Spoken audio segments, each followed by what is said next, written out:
Kpaceguy, what's going on YouTube? Welcome back to the channel and welcome to the inside of my 2016 Honda Accord. I'm actually headed home for lunch and I've been getting a lot of comments asking me to do a full review over my screen here in my car. So I'm in my 2016 Honda Accord and this is the 12.1 inch Android screen from Phoenix Automotive. And there are screens for almost everybody's car. Any later day model, anything like 2014, 2015-ish, you probably have a screen for you. They're custom built to fit your car perfectly. And when I say perfectly, I do mean perfectly, inside and out. This just snaps right into place. It took me 4 minutes to put together. All the cords and cables are plug and play. So you're gonna unplug your factory harnesses and all that good stuff, and you're gonna plug in the new ones that go to this radio, and they plug in exactly the same way that the old ones unplug. So they're easy to install. So if you're looking to get one or you're worried about getting one, how to install it, it's actually very, very easy. Now, I know that I am driving, but I am driving safely. I have my phone in my hand, but I'm not looking at it at all. So for those who are worried about me driving and doing the video, I am perfectly safe. I am paying attention to the road. But anyway, guys, so this is a 12.1 inch version that I got. There is a 15-inch version for the Honda Accord. Most of the options that you have for your car are about 15 inches. But I chose a 12.1 inch one because I didn't really want a 15-inch screen in my little Honda. And then secondly, this will look a lot better. It looks a lot more factory. You can kind of see it just fits into the dash so snug. It looks like it's kind of meant to be here. Obviously, it's not OEM radio, but it doesn't look too far-fetched having a big screen in my dash. I absolutely love it. There is a PX6 option. I do recommend you getting the PX6 if you do look for an Android Auto radio. I do recommend getting a PX6. It's the faster version, better sound quality, better performance, all that good stuff. This one is a 7.1 Android 7.1 version that I have. Runs fine, haven't had any issue with it. Sounds really good, all that good stuff. And we're gonna talk about that in just a moment, but I wanna give you guys the basics of it. Does really, very well. Fits snug and perfectly. And when I say perfectly, I mean perfectly, guys. Absolutely love it, and I won't go back. Guys, you can kind of see here, but this is basically a tablet in your dash, and anything you can do on a tablet, an iPad, an Android tablet, you can do right here on this. Internet, you can download apps from the Play Store, watch whatever you want to. It's great. It's absolutely great to have. I have it pulled up to automatically pull up Spotify for me. That's what I use to listen to all my music. No Bluetooth or anything. I'm going straight from Spotify. You can use Bluetooth. You do have FM, AM radio, all that stuff that a regular radio has. You have that here on the tablet. Or I call it a tablet, but the radio. But I'm going straight from the app. It's just better to use from the source than it is to use Bluetooth. But we'll talk about that later as to why. But I absolutely love this thing. So you can download whatever app you like to. I have YouTube downloaded. Spotify is on it, obviously. You can download Hulu. I don't recommend you downloading anything you have to watch. But I mean, maybe if the passenger is in the car and you're going somewhere for a long distance, you can do it that way. But great little thing. So let's talk about some of the good and the bad of this Android unit. So one of the main questions that I get, and you can kind of see it in the video, is how does it do with glare? So you can see on the screen here that there's a big patch of the screen that is covered by the sun. To me, I don't see all of that. There is a screen protector that comes on it that adds to the glare problem, but you guys can see a glare from here to here. I can only see it from the top buttons here, and I can still easily and visibly see my screen, not a problem. There's only one specific time of the day where the sun's at its full brightness, at its peak brightness, that I can't see my top bar here, which is that top piece there. Sometimes I can't see that, but it's very, very rare that I can't. And you're actually never really going to use that top bar. A lot of what you're going to be doing is going to be right here in the middle of the screen, and so you're rarely going to touch up there to do anything. Most of your changing and your tuning and your dialing is going to be right there in the middle, which is obviously visible. And then the top bar is really just used when you want to change inputs or something like that. Maybe go to your settings, blah, blah, blah, blah, blah. But you can do most of that right there in the middle. Now, one of my biggest complaints about this, and actually maybe one of my only complaints about this head unit, is I'll go to it right now, is the equalizer. Now, when you get a factory unit, you know that it's tuned. Honda tunes it the way they want it to be tuned. Ford, whoever, they tune their radios a certain way so that you can't blow or damage the door speakers because they're cheaply made. Now, aftermarket radios shouldn't have that problem. They're gonna sound better right out of the box. They should have a lot of equalization features and all that good stuff. This one doesn't have really anything to tune your radio to your liking. This is all you get. You get a small, pretty useless graphic equalizer. It's whatever. It's not anywhere near what it should be for a factory unit. The reason why I say that is because all you have is a few bass, treble, and mid-range controls, and then you can kind of change some of the other frequencies here and then change subwoofer level.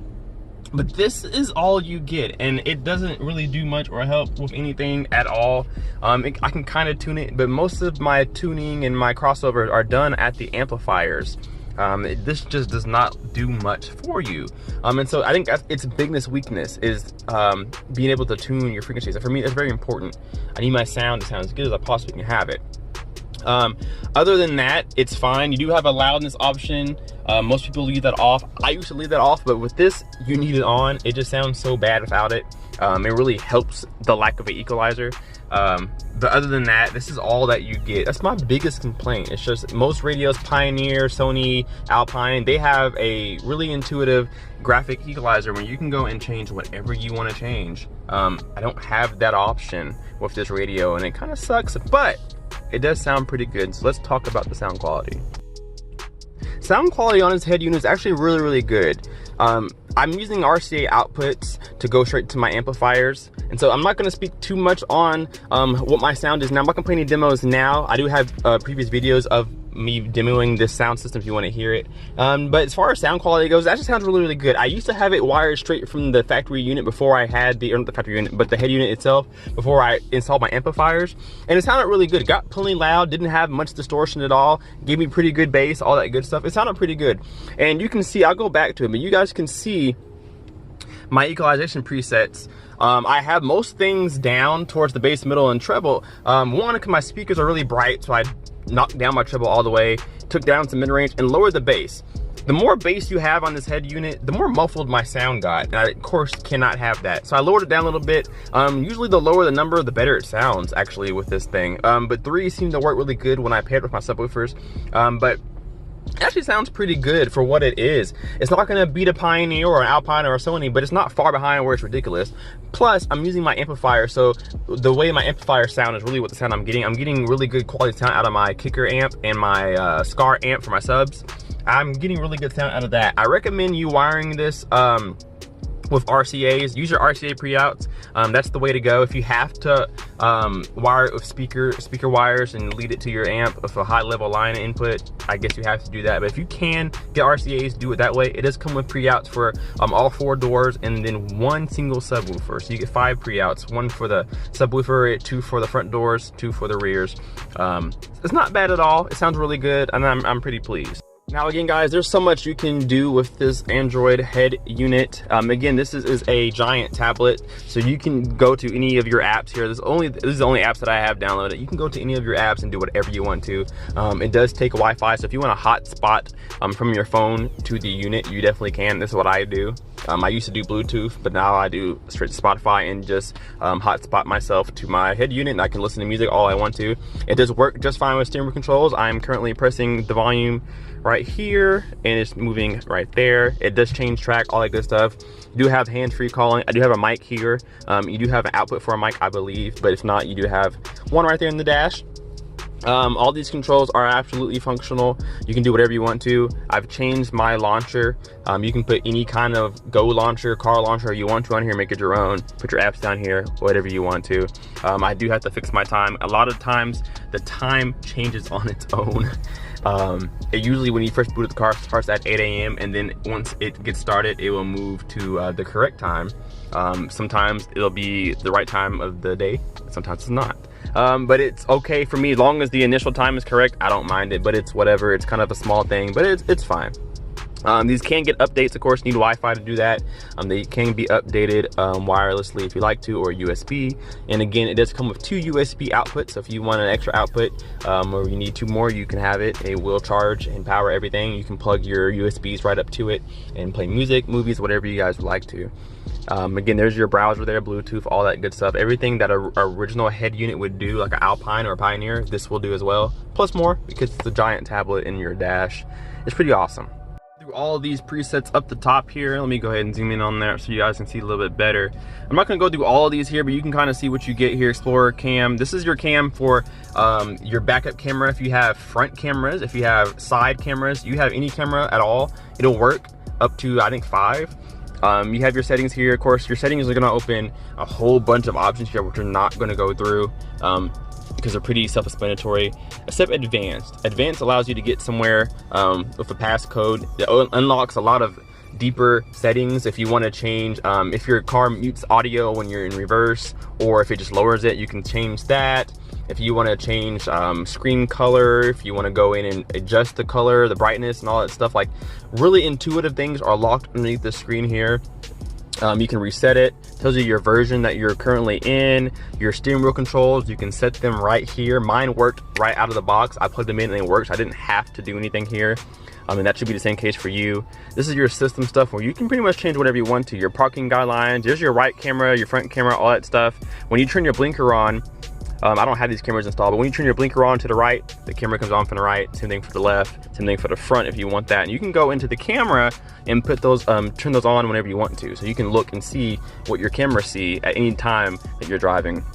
And you can just, different things like here, there's that reverse mute if you want the sound on or off when you reverse. LCD settings, sorry. If your camera's aftermarket or factory, if you're using an aftermarket or factory camera, backup camera, let that be known there in the settings. That's just the different things there. Advanced, we went through that already. Touch key, all that stuff. This is where if you need to pair some more of your steering wheel controls that are not factory set, you can do that here. You can change your contrast and your brightness there. Just small things. GPS tells you if your GPS working, latitude, longitude, all that good stuff. Language. Of course, where you set your date and time. We'll go ahead and change that to PM since we're here, and we're good. As far as the more settings part goes, this goes to what you're used to when you're using your phone or tablet. We're all familiar with this stuff. Connecting the Wi-Fi, changing the display, location, security, getting to your storage, all that good stuff. That's set here. So not bad at all. So that's gonna be it for this video. This did not come with it, by the way. This is my WizGear magnet that I have for my phone. I just stick my phone here and I'm good to go. But that's gonna be it for this. I just want to give you a quick update on it, a little small review. I've talked about it multiple times in different videos, so this is my full review of it. I like it a lot. It's really good. I'm not displeased in any way. Small things that are, could be fixed, but I can't complain at all. But I absolutely like it. Sounds really good, does really well. I haven't had it shut off on me, it hasn't slowed down, anything like that. And this is my first Android unit, and it looks really cohesive with the rest of the car. Not too big, not too, it gets really bright, but you can dim that, you can turn it off completely. Let's say it's nighttime and it's really bright, you just want to turn the screen off, you can just tap it to turn it back on. You can change your brightness in the fly with a couple buttons there, whatever you want to do. So absolutely like it. Sounds really good, gets pretty loud. Again, I wish I had more equalization options for me to really fine-tune my sound the way I want it to have, but it still sounds good nonetheless. You can get it sounding pretty good, guys. So this one cost me, I think, $6.99, and does have options to do monthly payments if you like to. So you can do that on phoenixautomotive.com. Just go there, type in the model and year of your car, and you'll probably have a radio for it. And they were made to fit your dash perfectly. It's pretty awesome to have, guys. So if you're looking for one, or any Android unit in general, check Phoenix Automotive. They probably have what you're looking for.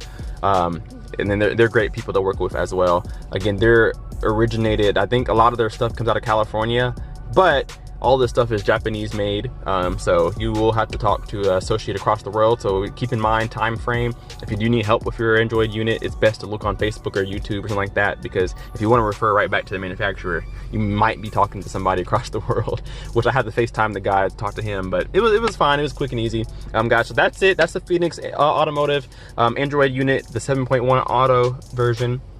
Really good. Does have Android Auto and Apple CarPlay as well via a dongle, not out of the box. You got to buy a piece, but it's pretty cool. So guys, I hope you enjoyed this video, and if you did, leave me a comment down below. What do you think about Android units versus standard Pioneer head units, double DINs from Sony, Alpine? What do you think about those compared to Android units? Are they better or are they worse? Let me know that in the comments down below.